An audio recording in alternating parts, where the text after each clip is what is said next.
nascido em 1763, José Bonifácio de Andrade e Silva pertencia a uma família de nobres da cidade de Santos. Desde cedo, o menino mostrou grandes interesses intelectuais, o que se mostraria indispensável na carreira política que iria trilhar. José Bonifácio contemplou o terror francês com seus próprios olhos, o que fez com que ele ficasse muito cético com relação às ideias revolucionárias. Ele fica um tempo no Rio de Janeiro, depois vai para Coimbra, e lá ele estuda filosofia, tá? E ele fez também, como eu disse, matemática, não terminou, e fez direito.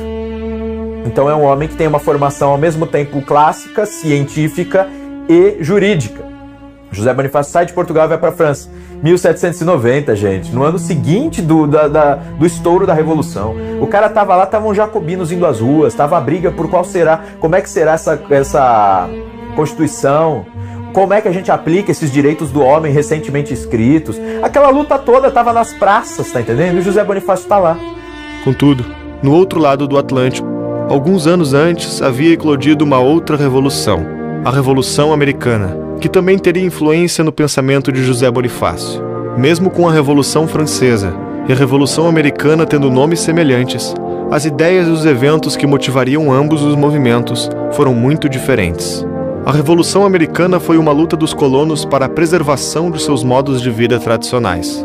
As colônias americanas, desde suas fundações, eram comunidades autônomas e independentes. O autogoverno era uma tradição e a revolta contra a coroa britânica tinha um objetivo de se livrarem dos novos impostos contra suas comunidades. Em 1776, os Estados Unidos resolveram declarar a sua independência e romper os laços políticos com o Reino Unido. Ao contrário da Revolução Francesa, os revolucionários americanos não visavam romper radicalmente com o passado. Pela história, começa tudo em Massachusetts.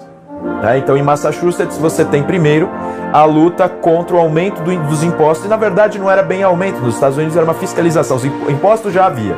Eles criam alguns acts lá, que são alguns impostos novos, mas resolvem cobrar.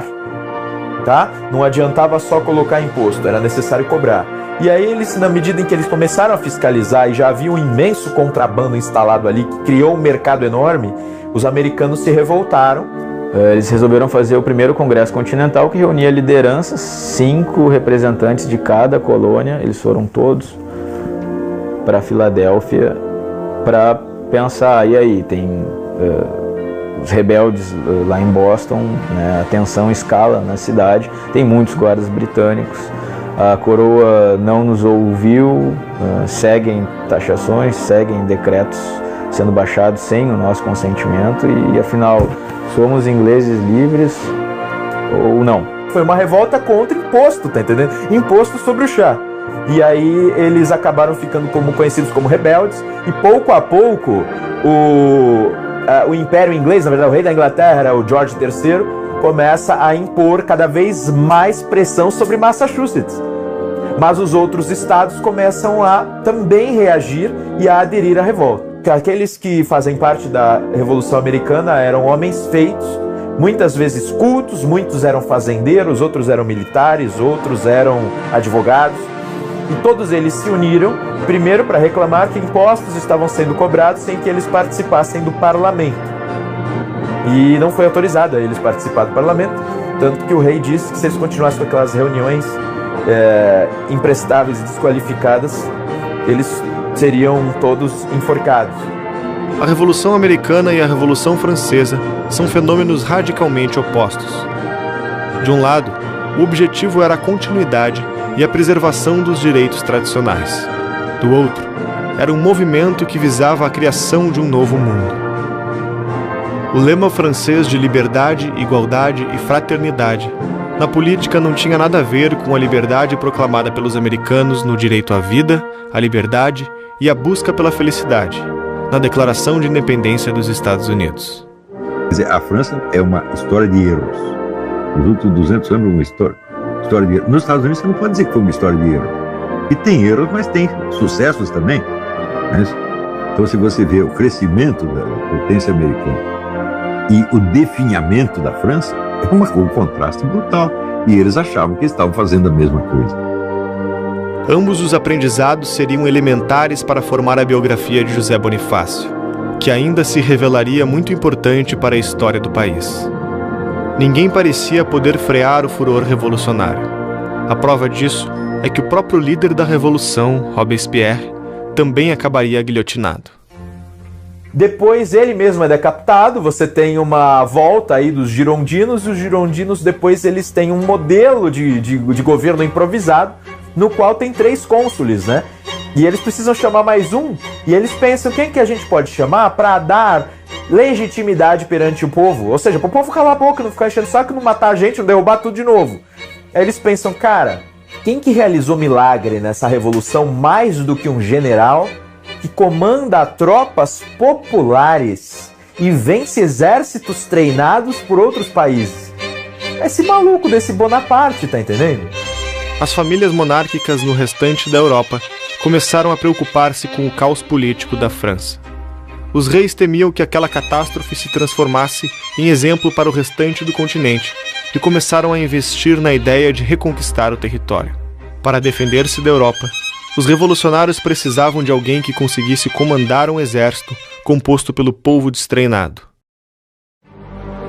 É nesse momento que entra em cena um jovem oficial chamado Napoleão Bonaparte, antigo conhecido das lideranças revolucionárias, que já tinha participado de algumas batalhas, sendo tão decisivo para a vitória que o promoveram de capitão a general em 8 semanas, quando tinha apenas 24 anos. Napoleão assumiria o comando do exército com 2 objetivos: botar ordem na casa e enfrentar a aliança das demais monarquias europeias em guerra com a França revolucionária. Nos anos seguintes, Napoleão se revelaria o maior terror militar que a humanidade havia conhecido desde o Império Romano. Ele não só defendeu a França, como avançou seu território para o resto da Europa, impondo pela força dos canhões as ideias que a Revolução fracassara em colocar em prática pelos debates. O líder da liberdade e da igualdade destronou, prendeu e humilhou os reis do continente, colocando seus próprios parentes nos tronos dos reinos que havia destruído. Todos os governos europeus tinham sido afetados por essa convulsão política. A igreja foi perseguida e expropriada em vários países. Só na França, mais de 2.000 padres e freiras foram executados. O próprio Papa seria prisioneiro. Em 1807, o imperador francês era o senhor absoluto da Europa. Só não havia conseguido conquistar a Inglaterra e Portugal. Os ingleses evitaram o confronto em terra com os exércitos de Napoleão, que já tinham vencido no alto mar, quando a famosa Marinha Britânica destruiu as esquadras da França e da Espanha. Napoleão reagiu decretando o fechamento dos portos de toda a Europa ao comércio de produtos britânicos. Suas ordens foram imediatamente obedecidas por todos os países, com uma exceção: Portugal. Por esta razão, tropas francesas marcharam em direção à fronteira pronta para invadir o país e destronar o seu príncipe regente, dando fim à dinastia de Bragança. Dom João tinha 2 alternativas amargas e excludentes. A primeira era ceder às pressões de Napoleão e adquirir o bloqueio continental, tornando-se aliado da França e declarando guerra contra a Inglaterra. E a segunda, aceitar a oferta dos aliados ingleses. Era o mais temido general da história que o pequeno império português teve de enfrentar. Portugal e Inglaterra lutaram de braços dados desde sua fundação, quando os cruzados ingleses ajudaram o jovem Dom Afonso Henriques, primeiro rei de Portugal, a reconquistar a terra tomada pelos mouros. Por muitas vezes, os 2 países seriam grandes aliados. Agora, era hora de honrar o berço e ajudar os ingleses a expulsar os revolucionários. Enquanto fingia aceitar o ultimato da França, Dom João negociava com a Inglaterra uma solução diferente para o impasse. E o que ele fez? Foi preparando longamente uma retirada estratégica brilhante, ao mesmo tempo jogando com os franceses, com os ingleses, etc. Ele era muito esperto. Mas chega num momento crítico. O momento crítico é o seguinte: os franceses estão ali. Eles estão indo para invadir. Ai, meu Deus do céu, e agora? Então, o que fazer? O plano de ir para o Brasil parecia imprudente. Embora os europeus dominassem colônias imensas em diversos continentes, até aquele momento nenhum rei havia colocado os pés em territórios ultramarinos para uma simples visita, muito menos para ali morar e governar. Era, portanto, um acontecimento sem precedentes. Já era antiga a ideia de transferir a corte para o Brasil, proclamando o rei, imperador do Ocidente, e indicando um vice-rei para governar Portugal. A existência de planos tão antigos explica por que a mudança da corte para o Brasil deu certo em 1807. Foi uma estratégia nem tão improvisada como geralmente nos contam. A decisão já havia sido tomada e analisada diversas vezes por diferentes reis, ministros e conselheiros ao longo de quase 3 séculos. Em certo momento, quando as tropas francesas, chefiadas pelo general Junot, estavam às portas de Lisboa, nas colinas que circundam Lisboa, estavam no ponto de conquistar Lisboa e prender o rei, eles viam as naus portuguesas que para cá vinham. Daí vem a expressão que a gente usa no Brasil: fulano ficou a ver navios. A origem dessa expressão é essa. As tropas de Napoleão ficaram a ver navios. Como afirma o historiador Oliveira Lima, de que outra forma se explica que tivesse havido tempo para, depois do anúncio da entrada das tropas francesas no território nacional, embarcar uma corte inteira com suas alfaias, baixelas, quadros, livros e joias? Se ele ficasse, o Napoleão Bonaparte invadia, destroná-lo, e era capaz que a Casa de Bragança também perdesse legitimidade. A Revolução buscava levar para o túmulo toda a memória do Ocidente e do Velho Mundo. A guilhotina não passava apenas no pescoço dos homens, passava na história, nos costumes, nas grandes biografias e instituições de seu tempo. A causa de Napoleão já não era a crise fiscal da França, e sim o anseio pelo poder absoluto na Europa. A Revolução tinha virado contra si própria, e mais uma vez a cultura de milhares de anos estava sob perigo. Ao levar não só o rei, mas a elite, a corte e a nobreza para o outro lado do oceano, na intenção de salvar a cultura ocidental. Era uma esperança para caso o último império que resistisse aos revolucionários caísse. Haveria uma semente da civilização ocidental plantada no Novo Mundo. No dia 16 de novembro, a Marinha Britânica apareceu na foz do rio Tejo, em território português, com 7.000 homens para proteger o embarque da família real portuguesa e escoltá-la até o Brasil. Portugal foi invadida por 50.000 soldados franceses e espanhóis que caçavam a corte, enquanto ela zarpava rumo ao Novo Mundo e os deixavam a ver navios. Napoleão, certa feita, disse que ele respeitava 3 grandes generais. O general russo, Inverno, o general que o derrotou em Waterloo, né? E Wellington, e ainda o príncipe regente português. Ainda remata: foi o único que me enganou. É o único monarca que não foi destronado por Napoleão, daqueles que Napoleão resolveu invadir. Ele simplesmente disse: não vai conseguir. Agarrou tudo e atravessou o Atlântico. Quero ver agora você ver. Então ele venceu. Foi o único que me enganou. Napoleão Bonaparte.